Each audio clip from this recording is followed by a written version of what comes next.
the 1998 NBA playoffs. It's the Chicago Bulls versus the Indiana Pacers. 10th time this year during the regular season at 36 points a game through the first 2 games of this series. And Dennis Rodman, as Zeke mentioned in the opening, is back in the starting lineup. That means Kukoc will come off the bench. Phil Jackson with 5 NBA titles already. No coach, save for Red Auerbach with 9, has had more than that. Mark Jackson with the best turnover ratio of any point guard in the Eastern Conference during the regular season is at 1-to-1. Exactly as many assists and turnovers through the first 2 games with Scottie Pippen all over him. Smits will score. He doesn't give you much rebounding or in terms of shot blocking. Larry Bird, 3-time MVP, 3-time NBA titleist with the Celtics, and the NBA's Coach of the Year in this his rookie season.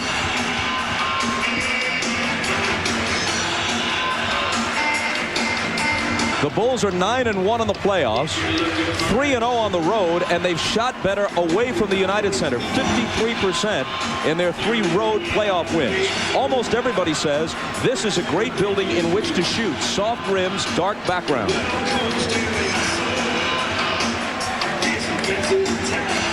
The officials are Dick Bavetta, Ronnie Garrettson, and Bernie Fryer.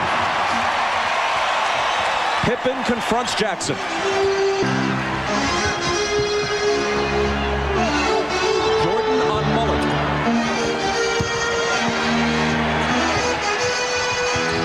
Smits back up top to Jackson. Now Rodman's got him on a switch.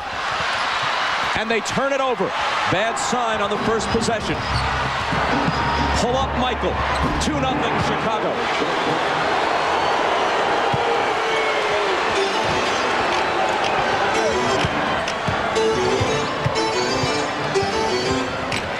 Here's Reggie back to Jackson for 3. He is sometimes a reluctant shooter, but if you dare him, he will. That's a big shot for Mark Jackson because he just had a turnover, and now he came back and hit a 3, and it's important for him to keep his confidence throughout the game.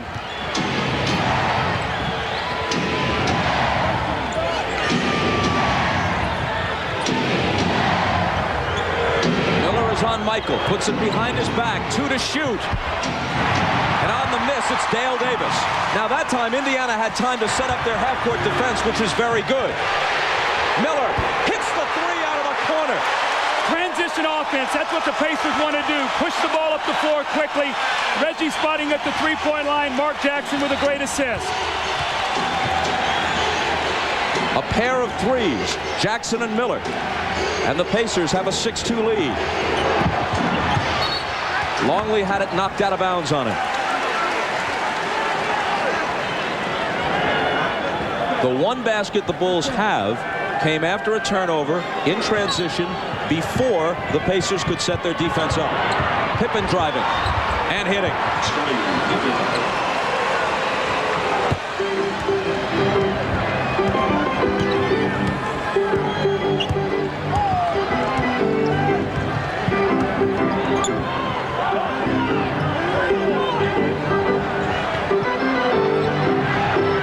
Miller with Harper on him, shoots on the run and draws the foul. Reggie claiming that it was an active shooting foul. You see Scottie Pippen on the play that Mark Jackson hits the 3. He's going to follow the pass, always knowing where Reggie Miller is. So Mark Jackson will have that shot. And then Reggie spotting up the penetrating drive. This time Reggie Miller gets his feet together and knocks in the shot. That's a big confidence boost for this Pacer team. You just saw is that Reggie Miller isolated Ron Harper. You see they want to get Reggie involved early. The backcourt only has 27 points compared to Chicago's 47. So they want to get Reggie involved early, and this is a great start for Miller and both Jackson. Miller was afraid they might have called that Pacer ball on the side, but they did rule it active shooting, and he converts both free throws.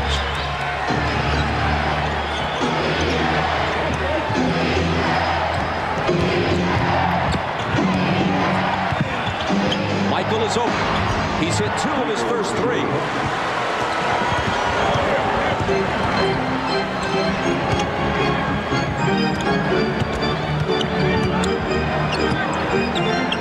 Smits working on Longley. And the hook rolls home. That was the most assertive move I've seen by Rick Smith in the first 2 games of this series. He has to do that, Bob. He cannot give up on his post play. He must demand the basketball. And Doug, you know what I like? He scored in the double team. He resisted to pass and scored when there was 2 people guarding. Longley can't answer. Rodman battling Jackson. Rebounding foul on Dennis. Look at the post position that Smith gets. He turns in. Scottie Pippen comes down, and he steps through the double team. That's the old Kevin McHale move. You punish it by stepping through it. Scottie got a bad angle. Rick Smith's got the 2 points.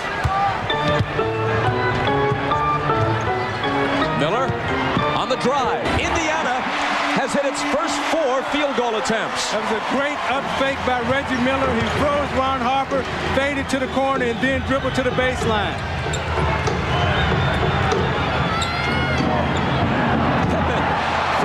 I'll tell you, the Bulls are executing beautifully here, though, offensively in this first quarter. They've got tremendously high percentage shots, and everyone is involved. Pippen and Jordan both have 2 field goals.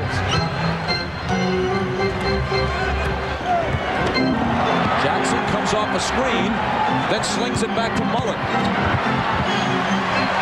Reggie. 3 for 3 on his home court after shooting just 9 for 27 through the first 2 in Chicago. Well, the first thing you notice about that play is Reggie Miller handled the ball. And the screen that freed up Mark Jackson was a bruising screen by Rick Smith, is what Larry Bird talked about.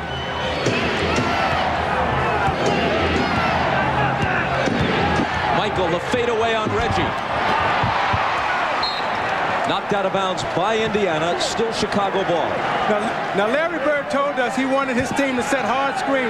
You see Chris Mullin steps and put his body right into Scottie Pippen. That's how the Pacers has to play. Well, one of the things the Pacers have done today is they've gone to seek the guy and screen him rather than stand there and wait for the guy to use the screen. Down. Pippen's down.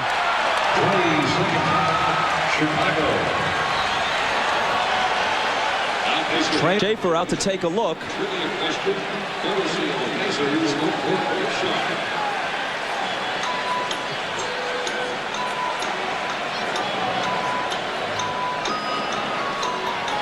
Here it is. Let's see if we can determine what happened. You see Scottie trying to fight through a screen, and Rick Smith sticks his hip out. Kind of knocked the wind out of Scottie, I believe. Anytime you get hit like that and you're moving, you get hit right in the stomach. It's like a boxer getting hit right in the stomach. Yeah, I don't think you can say that's anything that Rick Smith did at all. He was really just standing there, and Scottie made the contact to him. So I don't think Chicago has any kind of beef at all on that play. But that's 2 times right now that they put Pippen on the floor. And let's see if that will lighten the pressure that he'll have on Mark Jackson in the backcourt. Scottie stays in, handling the ball against Mullen. Harper. Longley. 14-10 Pacers. They push it up the floor, but Chicago gets back. Now you see Michael Jordan playing Mark Jackson, giving Scottie a little bit of a rest here.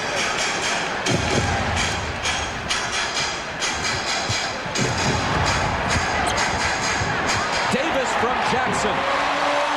Doug, I like what the Pacers are doing. They're moving Mark Jackson all around. They're not isolating him at the top. They're moving him to the wing. Consequently, he's able to get into the lane and match for others.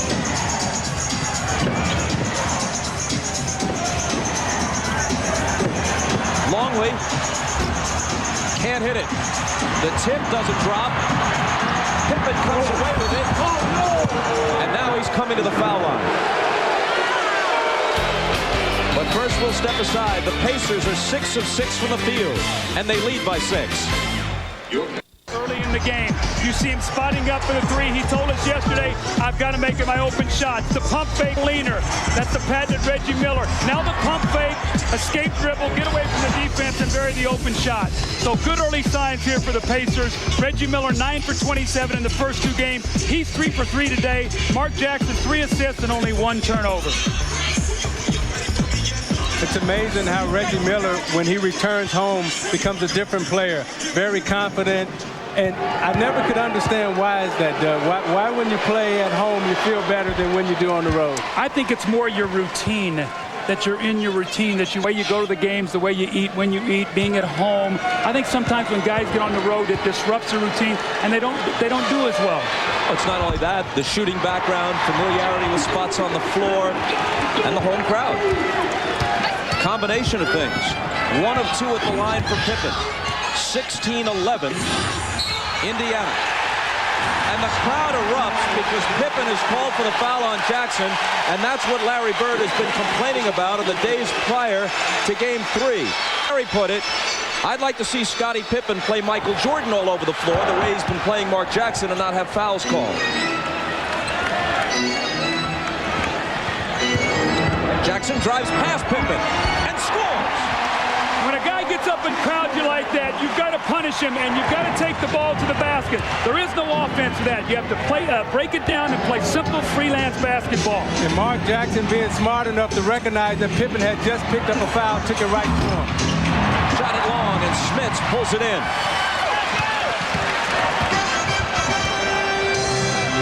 Reggie. A whistle, though, before he can get the shot off. Offensive foul. Dale Davis picks it up. Now, Mark Jackson knew that Scottie Pippen just picked up a foul. So what does he do? Okay, I'm going to take it to the basket now because Pippen is up on me. Forcing the official to either call another foul or let Scottie Pippen give me a free lane to the basket. But did you see what Scottie did? He got over and was playing the pass. He knew that Reggie was coming off the screen.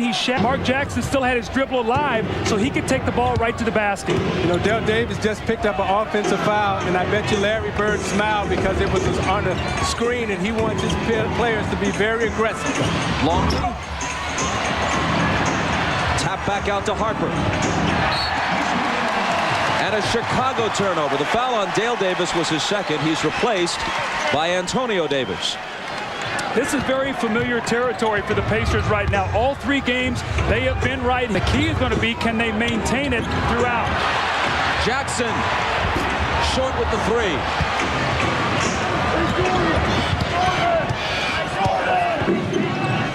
Michael. Jackson knocked it away. Loose ball to Antonio Davis. So not only is it a Chicago turnover that pleases the Market Square Arena crowd, but they took it from Michael.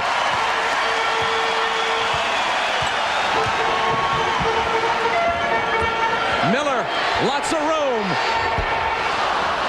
The first shot they've missed in this first quarter.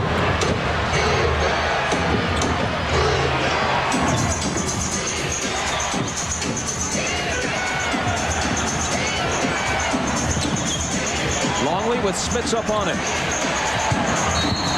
And he's held by Miller as he tries to spin to the basket. A very subtle thing Luke Longley did that time. The cutter went around him. Isaiah, he faked the pass. Both guys went with him, relieved the pressure, and he looked to take it to the basket and got the foul. That was a nice little move by Luke Longley. And Doug, you know, that's something that they work on every single day in practice, that type of footwork. Harper gets free inside. And the Pacer lead is sliced to 5.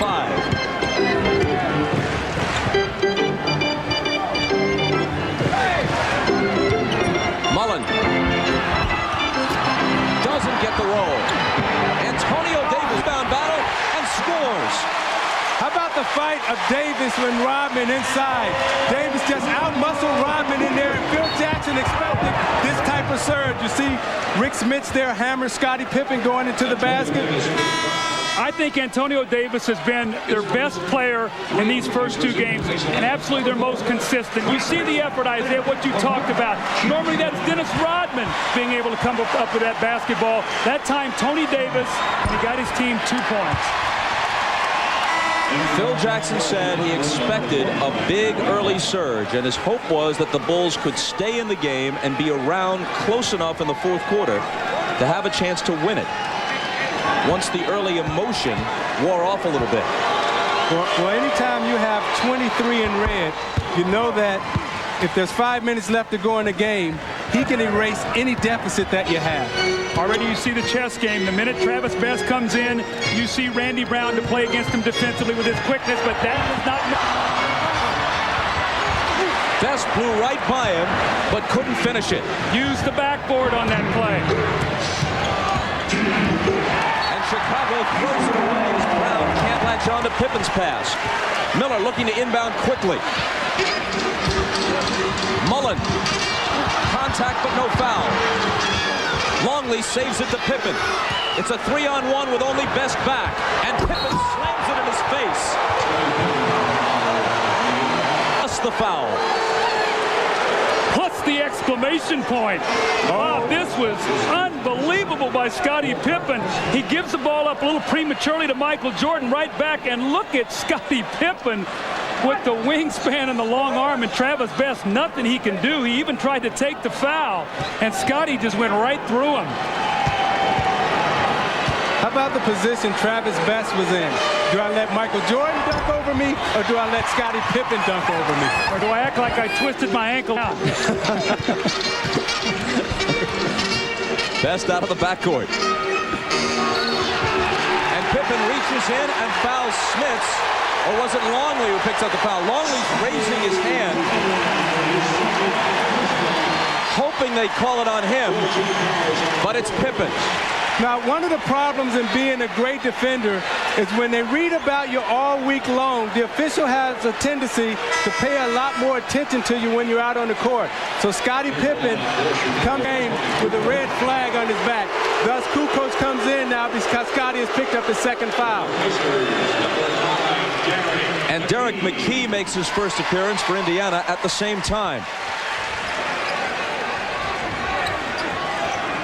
Looks like matchup-wise, they'd like Derek McKee to play Tony Kukoc as a small forward. So both of these coaches now thinking matchups.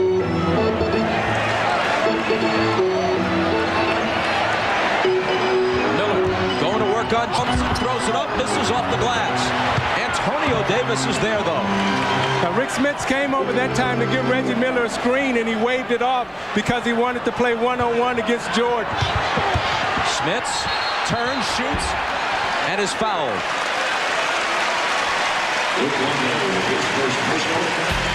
Longley picks up his first, and we step aside. You're watching the NBA on NBC.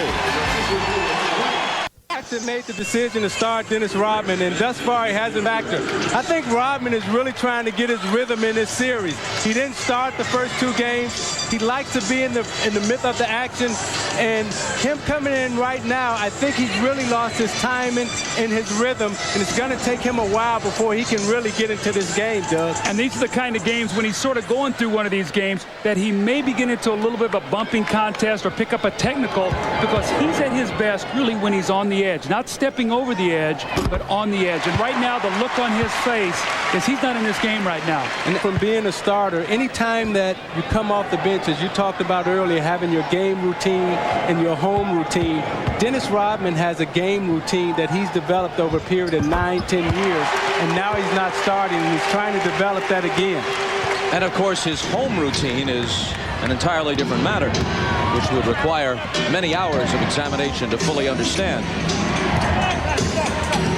Pacers by 6 after Smits hits the free throws following the Longley foul. Eichel, Randy Brown. Give Jordan the assist, Brown the basket.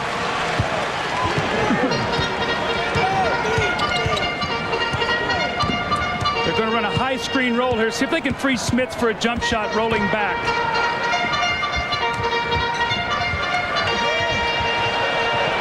Longley hooks it, or Smits hooks it, I should say, over Longley, and it's an air ball. He's got to be stronger with his shots, Bob. He's got to go in there. He's got to make Luke Longley. It was a weak shot he threw up the basket. At the other end, there's a whistle from Bernie Fryer. He gets great position here in the low block. You see him sort of flailing away with Luke Longley. Luke changing his position. Just take your time. Luke Longley's not going to block that shot. Turn around, stroke that little jump shot. Not only did he not take his time, Larry Bird took him out because he missed his assignment. He didn't run back to cover Luke Longley. Reggie Miller was guarding him, and then he got back. Thus, when they made the pass over to Randy Brown, Travis Best had to pick up the foul, which was 2 on Best. And the Bulls are back within 2.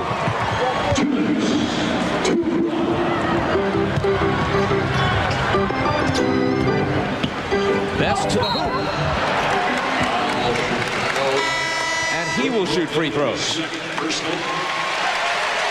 For complete NBA Conference Finals, you can go online and step into the NBA.com arena. Listen to a live audio broadcast, view real-time stats or shot charts, and watch video highlights of every contest. After the game, look for news, photos, notes, and interviews. NBA.com, your ultimate guide to the NBA playoffs. The foul on Longley was his second. Isaiah, one of the things I've seen early in this game now is they're doing a lot of screening on the ball with Dennis Rodman's man. Dennis Rodman is a very good defender when he's on the ball. He's also an excellent rebounder. He does not let on that screen roll because it takes him away from the basket. Twice now, Travis Best has gotten into the lane with Rodman's man screening. And you know what else Indiana is doing, Doug? They're also putting their body on the man. You know, when they go to set the screen now, they're putting their body on them, and they have a wide base. They're not waiting for the screen to come. They're going and putting their body on them. Longley, Pippen, Harper, all on the bench right now.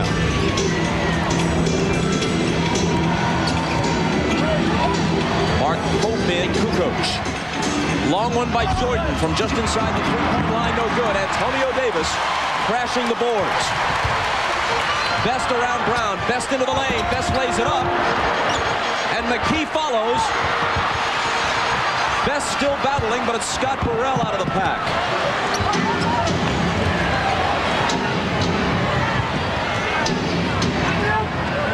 Jordan with McKee on him. Swing it around to Burrell for three. And there's a push on the rebound. I think it's going to be on Reggie Miller. Now, what you notice, Doug, is that Indiana came out and had a really good start. But you look at Chicago and you say, guess what? If we make these 2 free throws, we're only down 2 points. After picking up his second foul, Reggie Miller goes out. 58 seconds to play in the first quarter. Jalen Rose is in. You know, Bob, you sort of touched on it. When we talked to Phil Jackson yesterday, he said we want to hang around. And the words he used is we want to be close enough in the fourth quarter to give them a fear of failing. Make them think about losing the basketball game. And that's what you want to do when you have a team down 0-2. Make them think about being 0-3. Michael for a breather now at the end of the first. After making their first 7 shots in this quarter, the Pacers have now missed 10 of their last 11. Here's Mark Pope. End to that streak.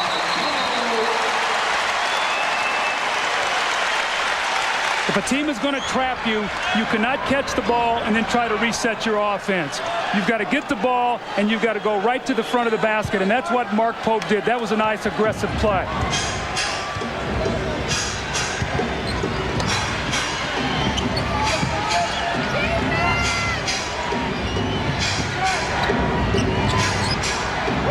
Burrell in a crowd to Harper. 8 on the 24. Kukoc, finger roll. Now Mark Pope fell asleep on that play. Weak side flash by Tony Kukoc. Just a naked cut to the basket, and Mark Pope had turned his head. The rookie from Kentucky caught defensively.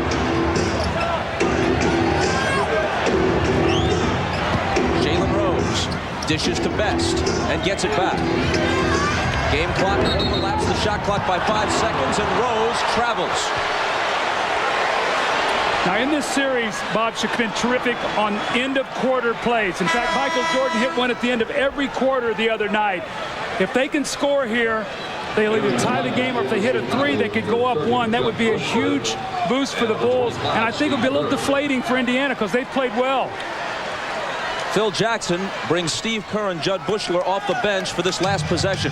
2 3-point shooters. Let Kukoc penetrate if they help find the 3-point shooter. Kukoc to Kerr, 4 seconds, run, loose ball, Indiana has it, and the quarter ends with the Pacers in front by 2.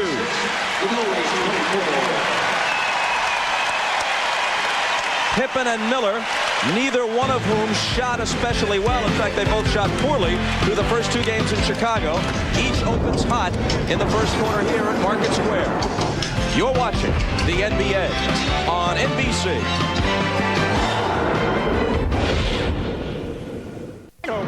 Not for Chicago, but Indiana. But Chicago has come out and turned the tables. They're not handling the ball well. Indiana is applying pressure. Chicago already has committed 4 turnovers in the first quarter. Indiana wants to turn Chicago over, get into transition, because they feel that they're shooting a higher percentage in transition and for the course of the game. They're shooting 48% during this series.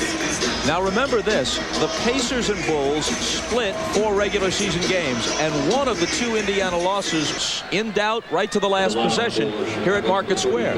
The first 2 games in this series, although they lost them both, the Pacers led each at the half. They do not yet feel that they are overmatched by the Bulls. They still believe they have a chance. Michael fires as the second quarter begins, and Antonio Davis is there yet again for the rebound.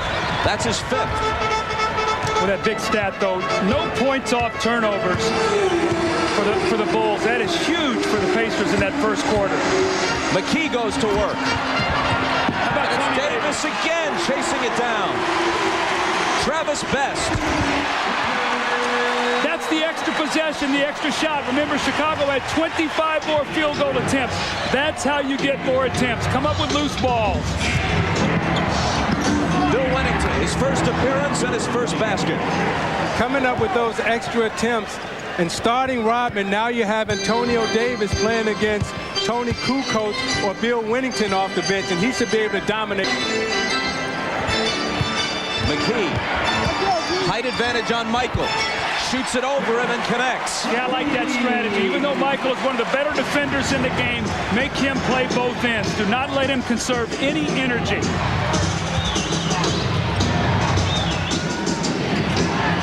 Best is on Kerr. McKee at 6'10", guarding the 6'6" Jordan. Kukoc lets go. And swish for 3. A 1-point game now. Going right back into the post here. A cross screen for Derek McKee. Going to make Michael Jordan play a little more post defense.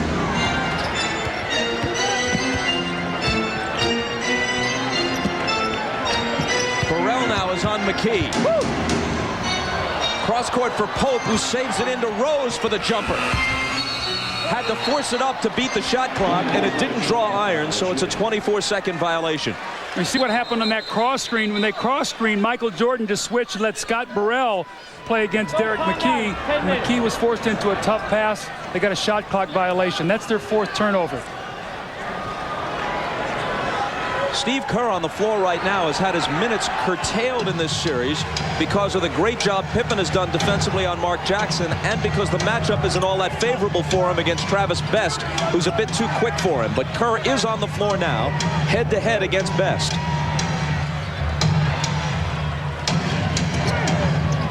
Michael from the head of the key. He's now hit 3 of 8 in the game. That was a beautiful back cut by Michael Jordan. Jab step, fake McKee over the pick, then step back for the J. Beautiful. Chicago has its first lead since 2-0. Rose, tough shot off the baseline, and Indiana jumps back in front. The Pacers keep waiting for Jalen Liver. He's had 2 good games in the playoff. The other 9 have been very subpar, shooting 36%. Michael fouled.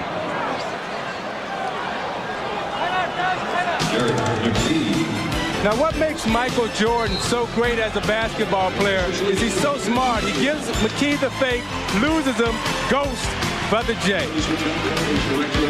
Isaiah, the great footwork here. Watch as he ghosts McKee. Bam, I'm gone. The other way. The last foul was on. Michael will be on the free throw line when we come back. And passes for this Bulls team. The little fading jump shot, he misses. The give and go with Scottie Pippen in the 3-point play. He finds Randy Brown, and then Isaiah Thomas talked about his beautiful footwork and the jump shot. When you look at his shot chart, it's very interesting. Today, no shots here inside the paint. One a little bit close here, so they've done a nice job of making him do everything on the perimeter.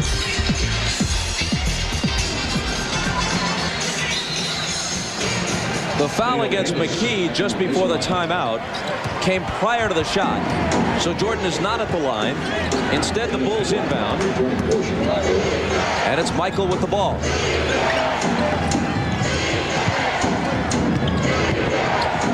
Curve from Kukoc.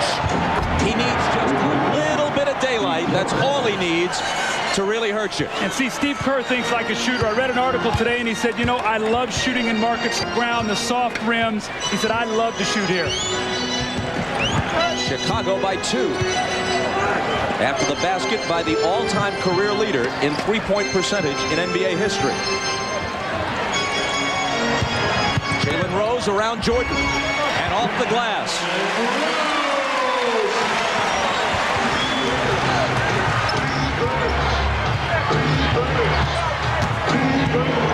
Michael rolls it up. Contact.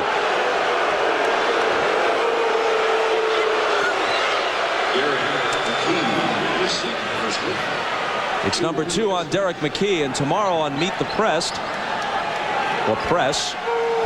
Either way, Tim Russert will speak with 2 retired Secret Service agents from the Reagan era about defending against the possibility of assassination and testifying in a trial in which a president is being investigated. Also, Deputy Attorney General Holder discusses the recent wave of stunts. Check your local listings for the time in your area. If it's Sunday, it's Meet the Press here on NBC. Now, if I'm the Indiana Pacers right now, I am really afraid because we're playing as well as we possibly can play, but we're still down 2, and Chicago has yet to play as well as they can. And now the Pacers turn it over. Jalen Rose had a shot there. He tried to be unselfish. He's hit his last 2 shots. Let it go. Kerr lets it go, but this time he misses the 3. Rose flings it ahead. Davis is able to save it, but has no shot. Rose does. There you go. Shoot it. Worst thing that can happen, Bob, is that you miss. Ties it at 36.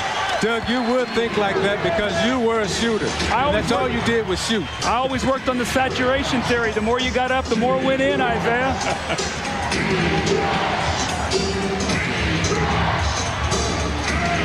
Kukoc hands the 3.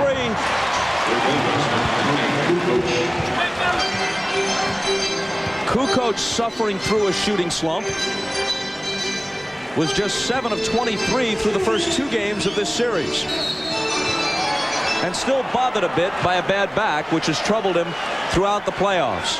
That was an offensive foul right there, Bob, on Travis Best, trying to set a screen. Steve Kerr locked him up, pushed him right through the screen, and here comes Mark Jackson.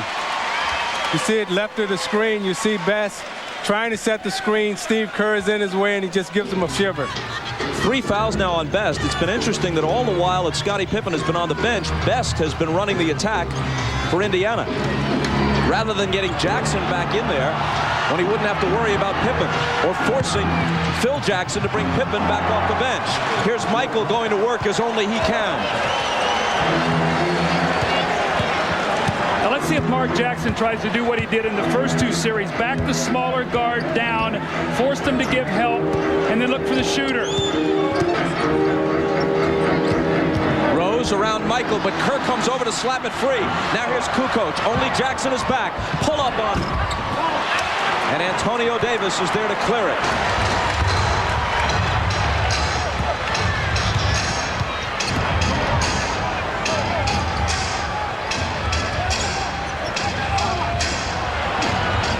In the lane, Davis, and a foul.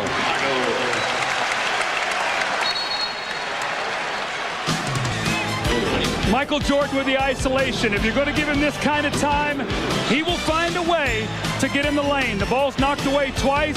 He sizes him up between the legs. Little give and go. The left-handed Scottie Pippen absolutely loves what he sees. And the Chicago Bulls lead by 5. You're watching the NBA on NBC. Back at Market Square Arena of the Eastern Conference Finals, the Bulls leading the Pacers by 5 and leading the series, as you know, 2-0.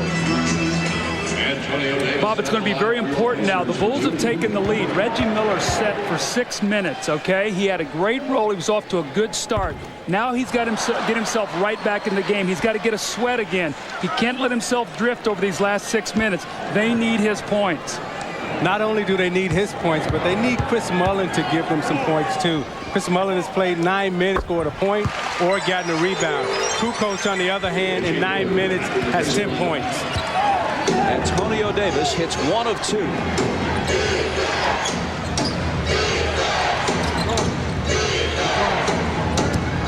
Rodman to Jordan. Into the lane goes Michael. Tough fadeaway is short.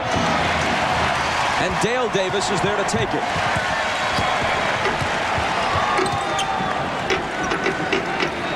Antonio Davis. Red on the assist, and the Pacers are back to within 2. See, Davis being guarded by Kukoc inside. Davis just has too much power and strength for him. Kukoc didn't want to put a body on him, therefore gave him an easy layup. Pippen back in. Jackson leaning on him. Gets a return pass from Kukoc. Swatted away by Antonio Davis on the help. Here's Rose. Dishing to Jackson, who ties the game. You can talk about Miller and then Smith, but the MVP for the Indiana Pacers is Antonio Davis. Timeout, Chicago.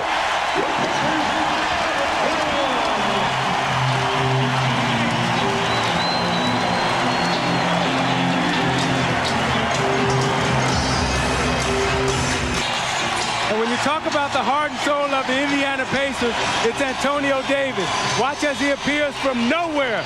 Tell Scotty to get it out of here. I need Tony Kukoc, and he comes and he says, Scotty, we're still here. And it leads to this in transition.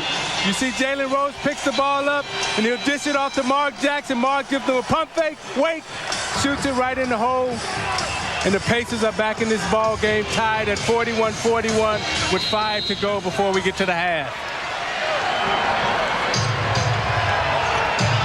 Chicago puts it back in play, and Jordan quickly into the lane, dishing off to Rodman for 2. I think Rodman got away with a 3-second violation that time. Michael got in the air and got bailed out. That was Michael's 5th assist. Still Pacer ball. Now, Bob, if Mark Jackson is going to be the post feeder, he cannot stand because Scottie Pippen is going to help back. So he has got to find an open area, and he'll be able to get the open shot. If he stands, Scottie Pippen will disrupt the play. Miller, catch, shoot, score. Like that, though, 2 straight plays for Reggie Miller. Get him right back involved. They ran a post play for him, and then an inline out of bounds.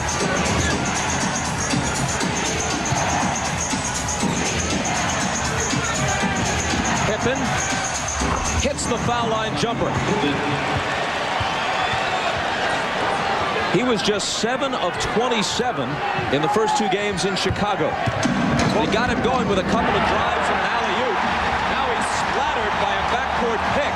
And here's Dale, the other end missing. Rodman has it. Pippen sprints back and loses his footing. Miller has it. Back the other way we go.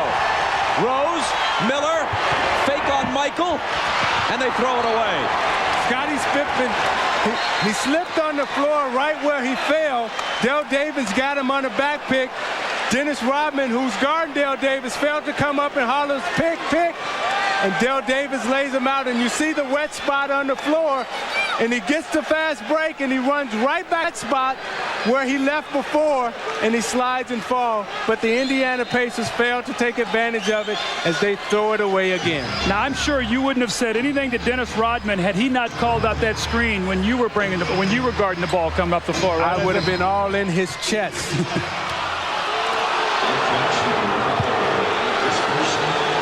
And a foul is called on Mark Jackson, which is his first.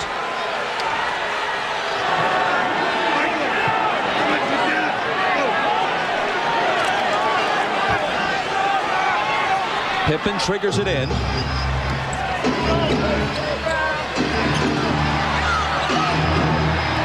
Bounce pass to Longley, and Luke with the left hand gives Chicago a 4-point lead. Now you watch Scottie Pippen guard Mark Jackson now. His head will always be on the swivel looking for that back pick. Miller for 3. Not there. Jordan back the other way. Michael spinning, shooting, and hitting. Doug, right now Chicago's going for blood. They smell it, and they can put a run on right here. Indiana has to make a basket to stop it. It spins out for Jalen Rose, leading by 6. Here come the Bulls. Pippen to Harper, who's wrapped up by Jackson. Now remember, Chicago took a timeout they normally don't take. Phil Jackson normally lets them play through it. It was 41. We see the fast break here. Michael Jordan just overpowers really 4 Indiana Pacer defenders. But Bob, to finish the thought, 41-all. They take the timeout. They've come out of that with an 8-2 spurt, a chance to shoot 2 free throws here. And what Isaiah's talking about here, it's going into halftime. They are trying to make their push right now to give themselves some space. When we talked to Mark Jackson and Reggie Miller yesterday, the thing that they both were concerned about is this Chicago spurt, this Chicago run. Let's see if they can match their intensity. Now, the forgotten man right now for Indiana has been Rick Smits. Through all this going up and down, when they've gotten into the half court, he has not touched the ball. They can't lose him. They need his scoring.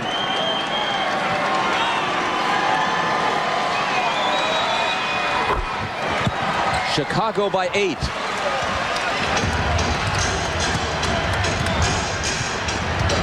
Pippen again glued to Jackson.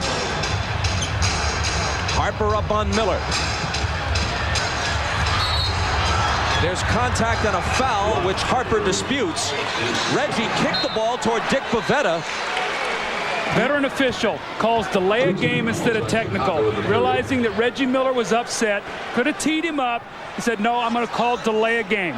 But you see Ron Harper up on Reggie Miller, taking away that right hand, forcing him left. Reggie Miller likes to drive right. Ron Harper won't let him go. Now that's their second delay a game, so I think that will be a technical foul. Phil Jackson up off Chicago's bench to make that case. Second delay a game. Didn't earlier in the game, didn't Mark Jackson score and leave the ball underneath the basket? I thought they called an earlier delay a game. Now Pavetta is motioning Jackson over. He's explaining that they were only adjusting the clock. That's not considered a delay of game warning. They had one there. That's the first, so it's not a... This was a delay of game warning. This is their first. What was the first one? Stop the clock. They were adjusting the clock the first time. It was not technically a delay of game, therefore this is not the second, and therefore no technical foul shot is taken. I always loved playing in a game that Dick Pavetta was refereeing, because he had total command of the game. And Pippen is limping a little bit.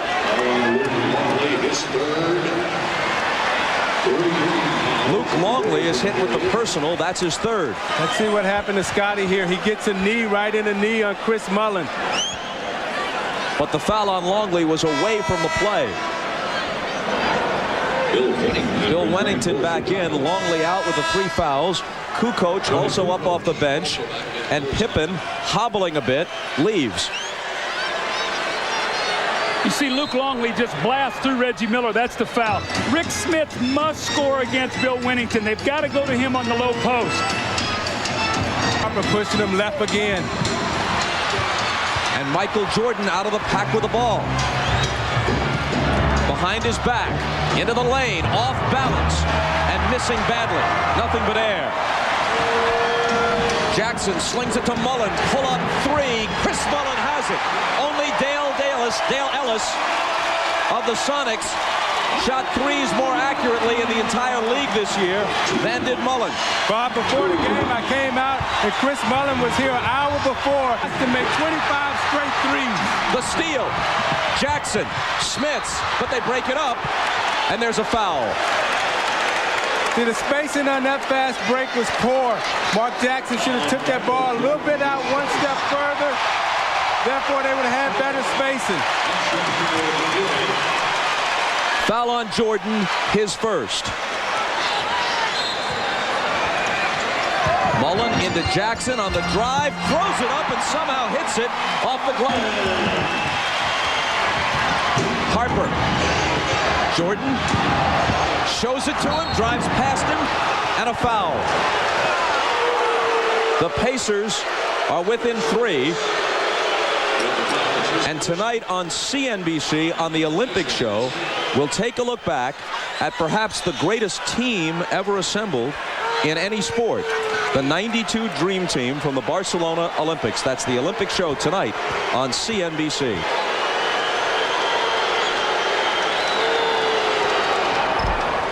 Jordan hits the first. 6 Dream Teamers are still involved in the '98 playoffs, counting Larry Bird as a coach. And on that team, in my opinion, you had the greatest winners ever in the sport of basketball, with the exception of Bill Russell and Michael Jordan, Larry Bird, and Magic Johnson. Jordan hits them both. Chicago by 5. Jordan with 14 first-half points. They got Tony Kukoc now against Mark Jackson. Cleared out there, let him take him.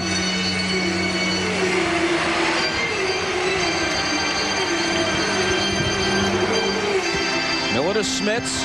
Tried to get it back to him, but they lost it. Kukoc.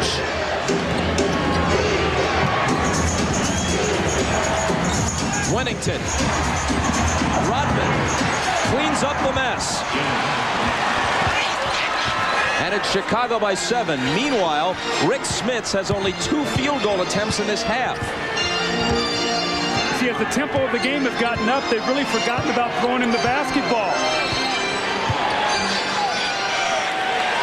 Hold on, illegal defense. Let's go to Ahmad. All right, thanks, Bob. It has been a tough physical battle for Scottie Pippen during the first half. He's just gone to the locker room. He has a strawberry on his hip that he got when he slipped and fell on the floor. Has a big strawberry. They're back in the back taking care of it, and I'll keep you up posted whether or not he'll be able to return. Bob? Thanks, Ahmad. That was the first illegal defense call, so just a warning against Chicago. The next one would bring a technical. And Rodman now picks up a foul as soon as they inbound. That's 2 on him.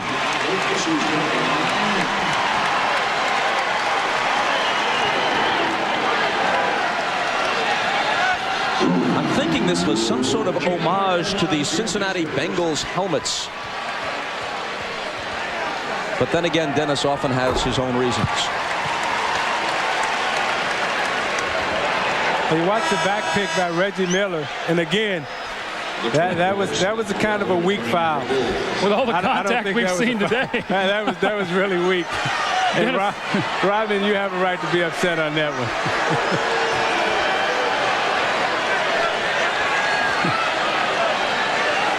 That's the kind of only because you're Dennis Rodman. No one else in the league would get that. Only Dennis. And he saunters to the end of the bench.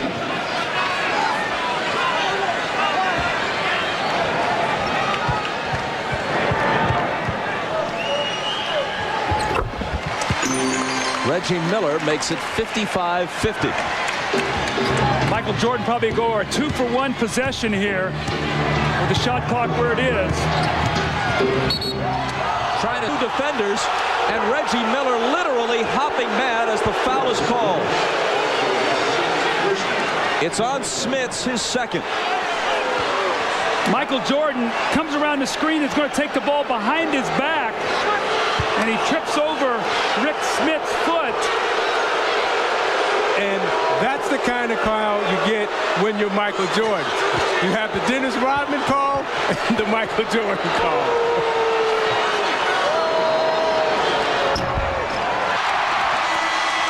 This is the first. Judge for yourself. See, I thought Smits was there. I think Jordan tried to split him, and he lost control of the basketball. Really, Michael had no place to go. He was trying to get to an opening, really, that wasn't there. Rodman quickly back.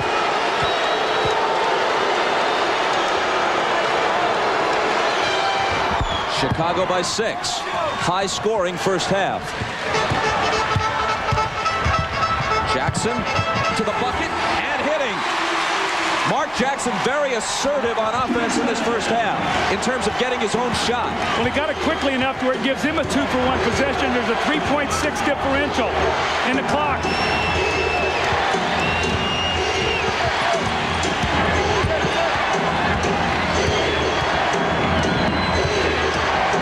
Michael against Reggie. Fade away baseline. Overshot it. Rebound scooped up by Burrell. 2 seconds. Michael misses. Bob, that was great defense by Reggie Miller on that sequence. Played Jordan to a standstill. Jordan had an open look, but couldn't put that one down. Now stay tuned for the Prudential Halftime Report. Coming up after these messages. You're watching the NBA on NBC.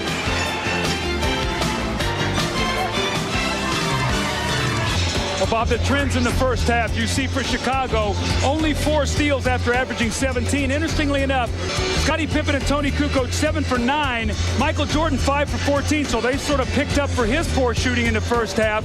Indiana shot the ball exceptionally well with 57%. Rick Smits, though, only 2 field goal attempts. I still think he has got to get himself involved. He's got to be more aggressive. He's got to demand the ball. And Doug, when you look at the Indiana leading scorers, Reggie Miller has stepped up, shooting the ball extremely well. Mark Jackson is shooting the ball well. And the scoring is really spread out. You see Reggie Miller getting his shots mainly from that corner. They're going to have to free him up a little bit, perimeter up at the top of the key. And when you look at the Bulls, again, it's Michael Jordan, their leading scorer, and the others have 21 points.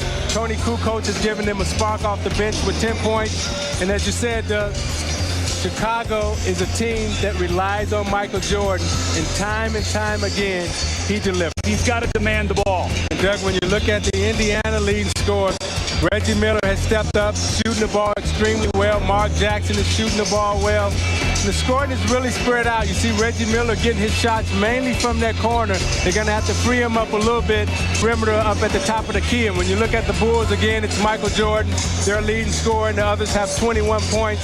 Tony Kukoc has given them a spark off the bench with 10 points. And as you said, Chicago is a team that relies on Michael Jordan, and time again, he delivers. And here's more bad news for Indiana. It's been the third quarter in which Chicago has really put them away in the first 2 games. We'll be back.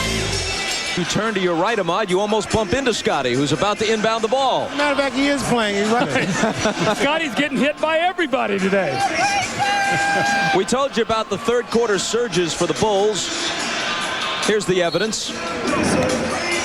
Now, this is through the first 2 games, so you'd have to update the first and second periods, but they've really jumped on them in the third quarter in the first 2 games at the United Center.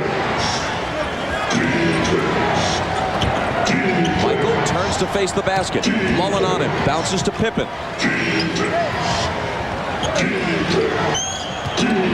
Michael to the dribble. Has to chase it back down and force it up. Way off, 24-second violation. You saw the Pacers come out now in the third quarter with Chris Mullen guarding Michael Jordan. Now, we know he does not have the foot quickness, but he has exceptionally quick hands. Maybe he can bother Michael's shot before he brings it up. It'll also maybe free Reggie Miller up to be fresher at the end of the game. It's still Pippen on Jackson. You see Rodman ran up that time and called the pick out for Scottie Pippen. Mullen around Michael, trying to go to the hoop, has it knocked away. Harper appeared to touch it last as it went out of bounds. Now, at the end of the second quarter, Doug, Indiana did an exceptional job of handling Chicago's surge. Let's see how they handle this third quarter, because those are the 2 things that Larry Bird talked about. 8 on the shot clock. Smits. His pass knocked back in his face by Pippen. There's going to be a shot clock violation. The Bulls' quickness has really befuddled Rick Smits. That time, Scottie Pippen right down in his lap, and Isaiah talked about it last Sunday. Big men don't put the ball above your head. The minute he did that, Scottie pushed it right back at him, got the shot clock violation. You know, the few times I did play against Bill Walton when he wasn't hurt, the thing that he was really so good at was keeping that ball under his chin and extending those elbows. Miller rebounds the Jordan miss.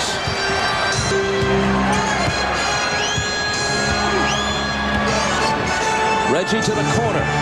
Inside to Davis, who tries to find Smits, but he loses it.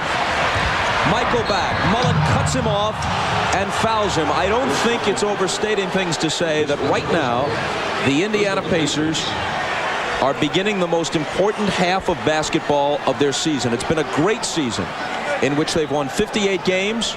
They blew by Cleveland and then New York in the playoffs. They've been competitive with them. They're down 0-2 in the series and down by 4 on the scoreboard in Game 3 at home. Michael finding Longley, a tangle of bodies. The ball out of bounds and a 3-second violation against Chicago. No team has ever come back from an 0-3 deficit. As a practical matter, if the Pacers can't defend their home court today, this series is over.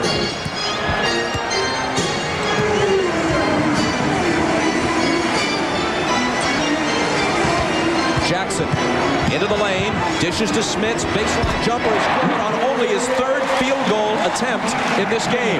The reason why Smits got that baseline jumper is because Scotty gambled, which left the penetration lane open for Jackson, and he hit Smits in the corner. Harper passes up an open shot, instead finding Michael. Having trouble with his dribble, and now Mullen has the steal. Racing to the basket. Michael trying to get back, but Mullen lays it in. And Phil Jackson is all over Bernie Fryer. Technical on Phil. That was a calculated move on Phil Jackson's part. He wants to whistle in this third quarter. He protected his superstar, took the technical foul. Let's see how now his team responds to this. Michael Jordan, coming off a screen, was bumped, and he sort of slips as he goes around, and then he mishandles the ball. I do not think that was a foul. I think Michael just turned the ball over. Chris Mullen again with those quick hands and the easy score. The Pacers need more of this, but let's see how the Bulls respond. You see Phil is out talking to Bernie Fryer, saying he had his arm on him. I want the foul. Bernie says, I'll give you one, but it'll be a technical. We're tied at 56. Even more basketball. The Pacers needed a strong third quarter. They forced Michael Jordan into a shot clock violation. Then Michael misses the medium-range jump shot. Chris Mullen with the steal and the score. So the Pacers have come out and answered the challenge. More importantly, the two field goals have been scored by Rick Smits and Chris Mullen, two of their top three scorers that they need production from. And in recognition of this look inside the game, Miller Brewing Company will donate $1,000 to the Thurgood Marshall Scholarship Fund. Mullen, a 94% free throw shooter, the league's best, missing the technical.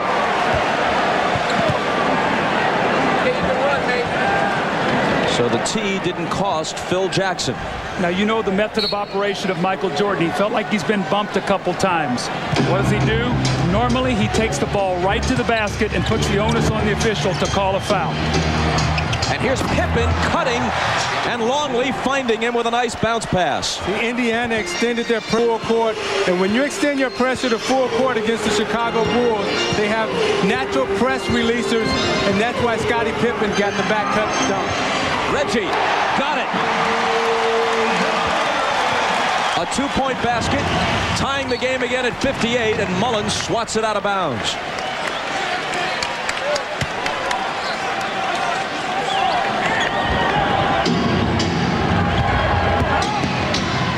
Harper from Pippen hits the open three.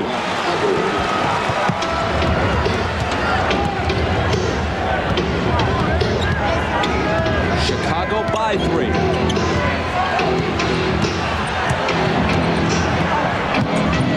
Miller on the run, scoops it up, no good.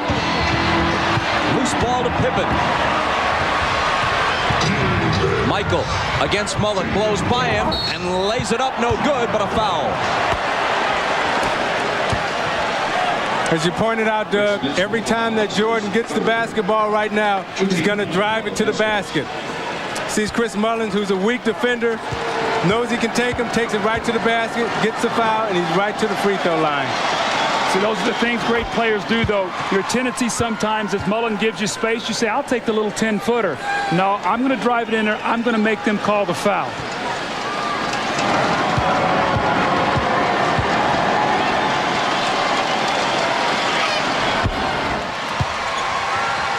Michael with 17. Only 5 of 15 from the floor, as you saw. Jackson cut off by Rodman. Still working. Throws up a hook and banks it in. Bob, a little subtle thing. They run screen roll that time. The Bulls switched it. It puts Dennis Rodman against Mark Jackson. He plays one-on-one basket. Mullen's on Pippen now. Miller's on Michael.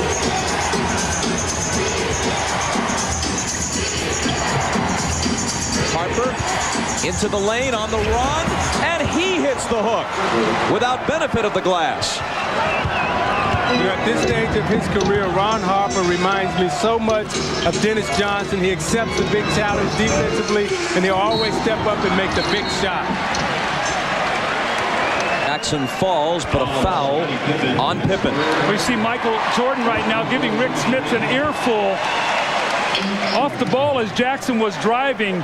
Smits came over to headhunt Michael. Michael did not like it and let him know. 3 on Pippen. Jackson accelerating, ball knocked loose. Pippen has it. Harper sprinting back, but the Pacers recover. Pippen, the pull-up 3.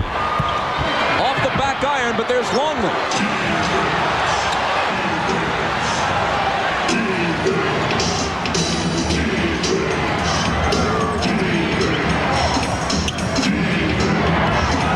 Harper has trouble with the dribble. Longley missing short. And it went over the backboard apparently and will belong to the Pacers.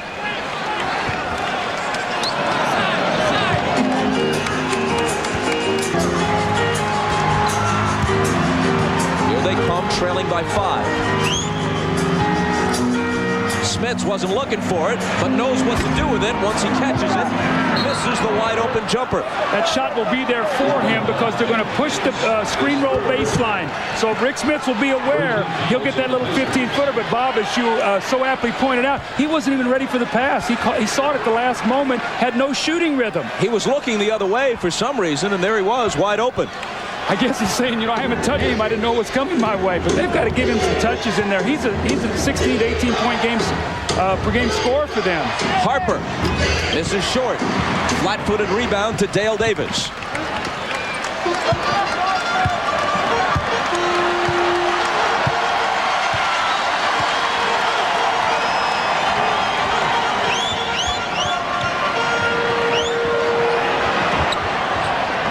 Jackson. Smits. Rodman is there. I'm watching Reggie Miller. He's limping pretty bad. Now, when Chicago sees a wounded duck, they usually will go at him.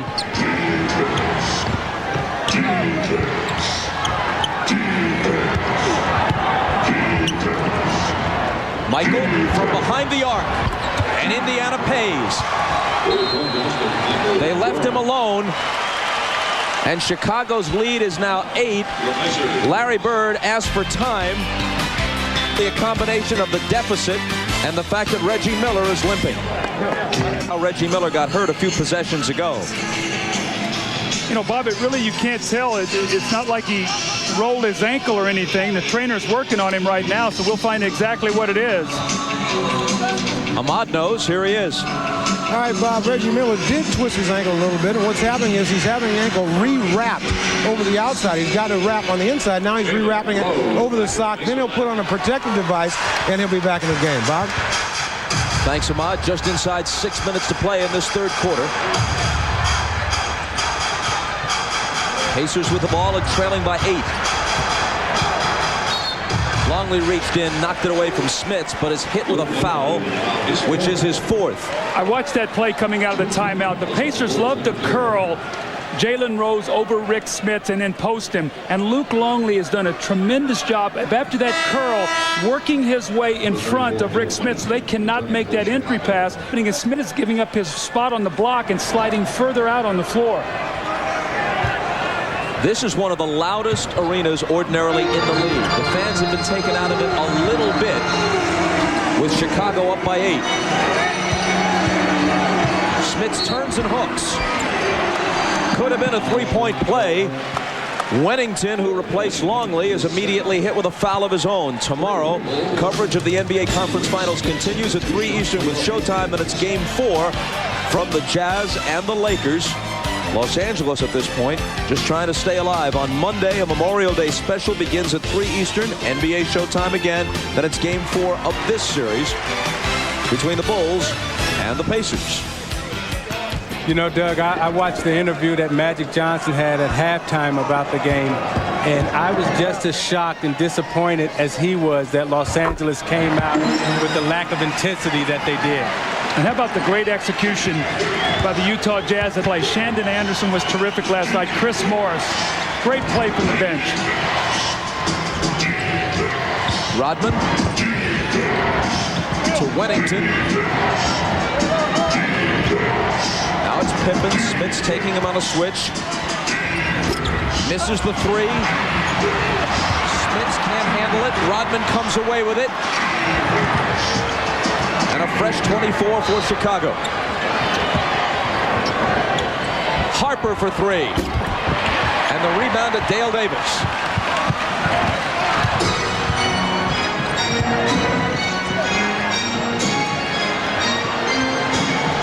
Jalen Rose with Jordan guarding him. Finds Smits for the little hoop that's good, plus the foul. Very smart. I thought they should have done this in the first half. The minute Wennington came into the ball game, you've got to go at him. He cannot match up against Smits. Longley's done a magnificent job. Now Smits with back-to-back opportunities. He gets fouled the first time, and this time the opportunity for the play. Keep going to him. Run your offense through him. If they double team, let him pass out and find the open shooters. And Doug, he has a tendency to start slow in series. He started slow in the New York series, finished strong, and he's been coming on in this series. Longley's sitting with 4 fouls, but that was 3 on Wennington. So both centers could be headed for foul trouble. Longley's already there. Wennington. Rodman battling on the boards. It's Pippen who has the loose ball. Smits with the... Rodman trying to save it. And it's out of bounds to Indiana. But they're really battling underneath.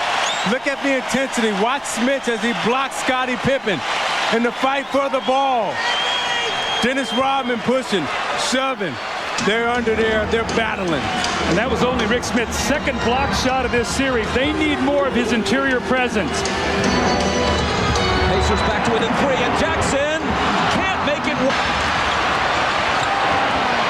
Got through the defense, but couldn't hit the shot. Pippen's open. Here's his 3. And a big one. How often have we seen that? You miss a layup, they hit a 3. That's a 5-point swing. Instead of down 1, you're now down 6. Rose around Michael. Lays it up. No. Tip try won't fall. And now Chicago look at a 6-point lead. Michael is fouled by Rose. You know, Indiana is starting to get frustrated, and I watched Larry Bird as he took a glance up at Michael Jordan. It must be really frustrating for him because he knows that the guy that he's playing against right now has the same killer instinct that he had as a player. And when you look at Jordan and you look at Bird, Bird right now is coaching against his own mentality. Bird's Celtics eliminated Bulls twice from the playoffs, but that was before Michael and his team were in full flower, and that was when Boston was one of the great teams in NBA history. They swept them in both 86 and 87, and that included the game, the double overtime game, in which Michael scored 63. Larry had 36 with 12 rebounds, and the Celtics still won the game in double OT. Wennington hits the open J. Now what Wennington does to Smits, he pulls him out on the floor. He shoots the ball like a small forward. He had 6 big points in game 2 and stepped into the here again today. Travis Best with Randy Brown guarding him.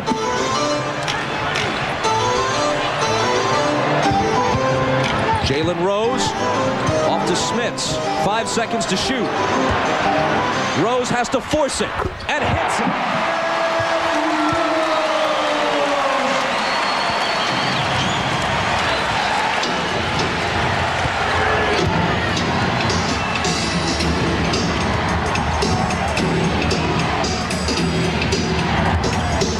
Pippen, a leaning jumper that reestablishes an 8-point Chicago lead.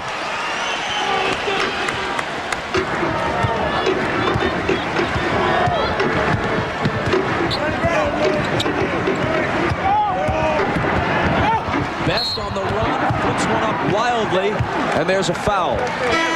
The Bulls have not jumped on the Pacers in this third quarter to the same extent that they did in Chicago, but they have doubled what was a 4-point halftime lead. Smits out, McKee is in. They've got both Davises, Travis Best, who's on the line, McKee and Rose on the floor right now. And Phil Jackson with this lead is resting Michael Jordan, so he'll probably ride out this quarter with Scottie Pippen, let him carry this team, and then come back to start the fourth quarter with a rested Michael Jordan. And when you have the dynamic duo, you can do those kinds of things. And if I'm Larry Bird right now and I just put in Antonio Davis, I wouldn't take him out for the rest of the game. I would ride him because he's playing so well.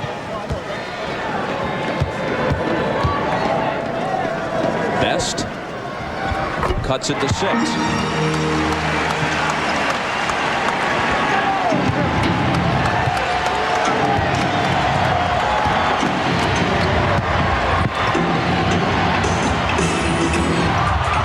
Pippen into the lane, on the run, left hand, no. Burrell, and they'll set it up.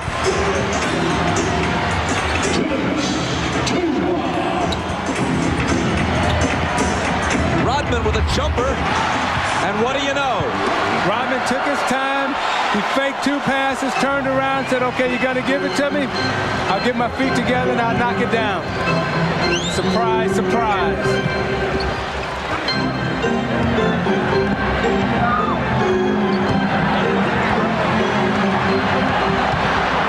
Best running out of time to shoot, and a whistle, which has Randy Brown clutching his head in disbelief. See, watch the fake pass, then I'll give you another look, and watch as I turn around. Oh, you're not going to guard me? Well, I think I can make this shot. And he reacts, surprise, surprise. We saw that look a few years ago, but Michael hit 6 threes when he threw that look at us in the finals against Portland the one year. Travis Best, third-year man from Georgia Tech, is back at the line. Now, what Travis Best has to recognize is that Scottie Pippen right now is guarding Antonio Davis. They should post Scottie Pippen up and throw it into Davis and let him use his strength.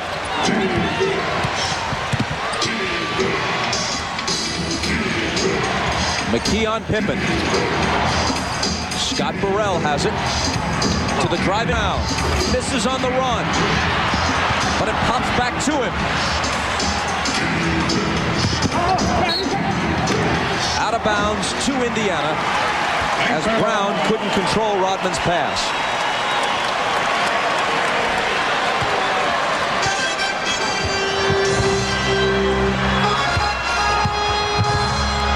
Last minute of the third. And a foul away from the ball. McKee put an elbow right in Burrell, who was trying to post up, and Burrell pushed him off and got called for the foul. Tonight, NBC kicks off summer with the comedy about the ultimate summer camp. Christopher Lloyd stars in Camp Nowhere, followed by Profiling, beginning at 8, 7 Central tonight on NBC. The free throw line has been good to the Pacers in this third quarter. Best has been there, made a few. Rick Smith has made a couple. Now we see Derek McKee. It's keeping them in the game right now, staying close.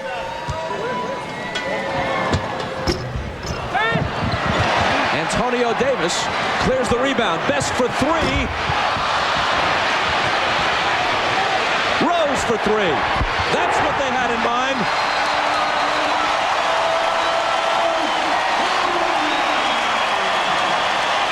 Suddenly, a 2-point game. The hustle plays of the Davis boys on the backboard. The missed free throw, kick it out to Best, missing. Antonio Davis with the rebound. The 3-point play opportunity. That was a 4-point possession.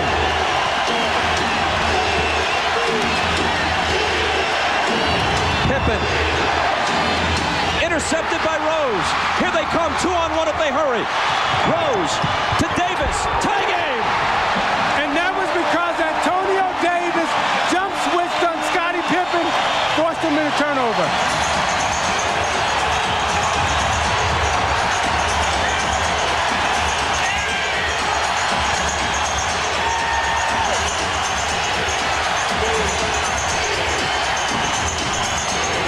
Randy Brown out to Harper.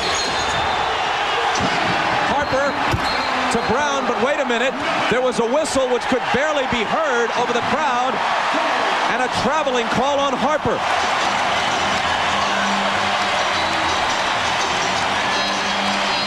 So now the Pacers, down 4 at the half, on 8 only a moment ago, have a chance to take a lead into the 4th period.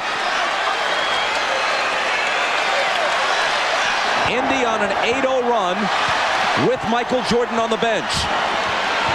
3 seconds, gotta hurry.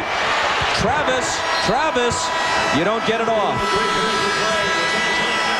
Tie game with 12 minutes left.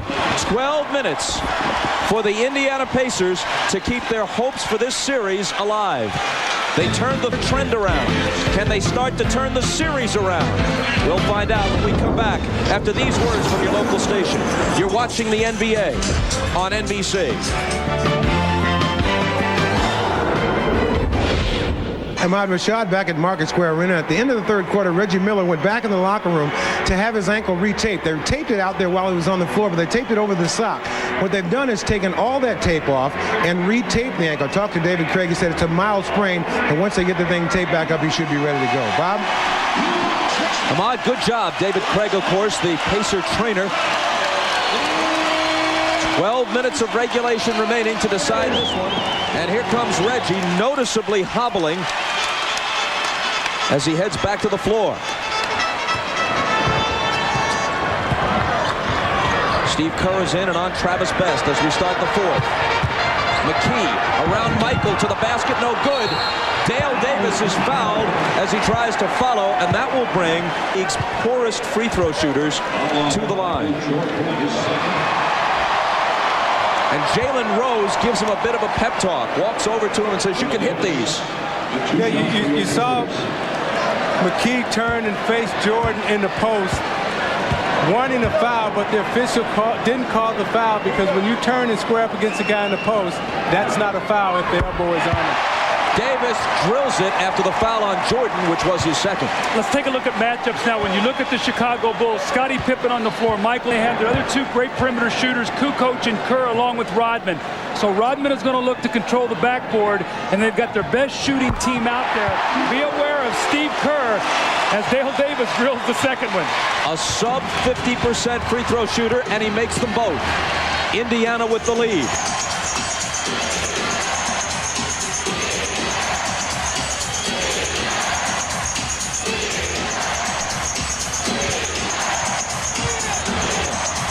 Has it squirt out of his hands. Loose ball recovered by Pippen. Now Rodman just before the shot clock, but it spins out.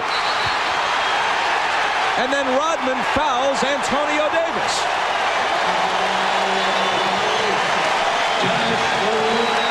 Now that foul was out of frustration. He was mad that he missed the layup. And in a player's mind, when you miss an easy layup, right away you try to make up for it. Dennis reached in and got called for the foul. His 4th. Again, they're going Derek McKee in the post against Michael Jordan. They did this in the first half. This is the hook over him, trying to utilize the 4-inch height advantage. See, I would go to Antonio Davis being guarded by Tony Kukoc.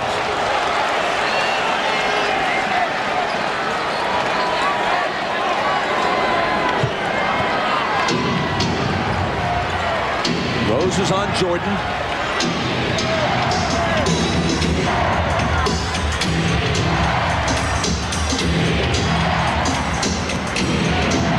The 24, Pippen, little turnaround, no good.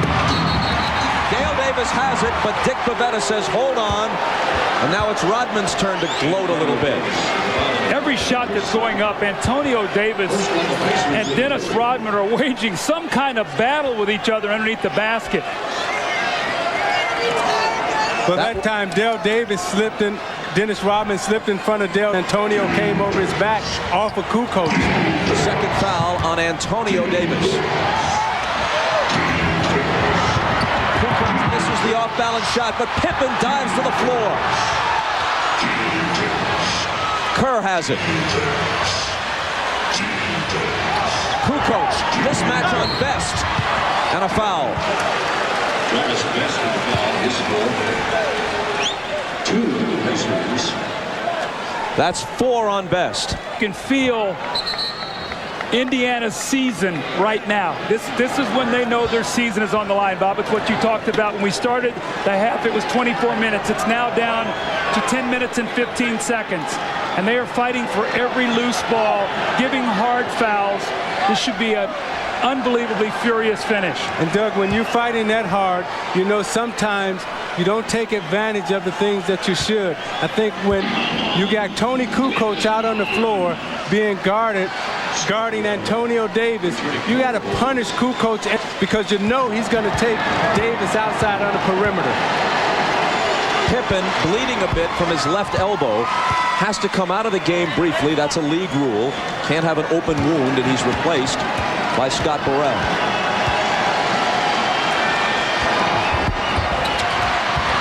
Michael almost had the rebound, but Best comes away with it. Kukoc makes one of two.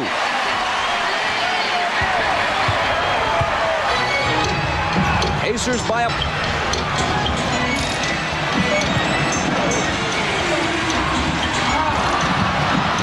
Rodman couldn't control it.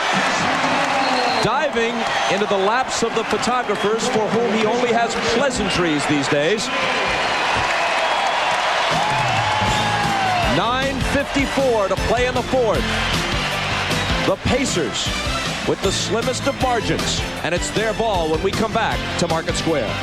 Oh, as you see, limping a bit, you may have noticed the black patches on the Pacer uniforms. That's in memory of their longtime equipment manager, Bill Hart, who passed away about a month ago. He had been with the team since its inception in the old ABA in 1967.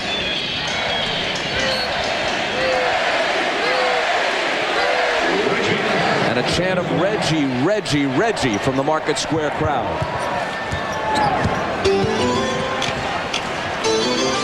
Pippen also back in. Up Rose, who tries to shake him, shoots over him, spins out.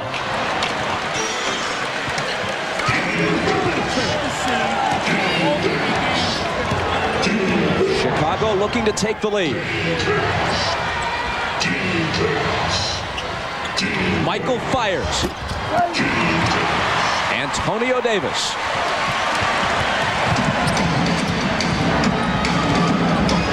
There's your matchup right there. It was Kukoc Davis, and Tony didn't even bother to contend with him. As soon as he got the ball in the low block, he just conceded and fouled him. Yeah, every time you get that matchup, you have to exploit it and make them pay. Remember now how important team fouls are in the fourth quarter. When you get in that penalty, you start shooting free throws, so it's very difficult to defend guys going to the basket when you have none to waste. Pacers have two team fouls. Chicago 3. Travis Best hits it. And Indiana leads by 3.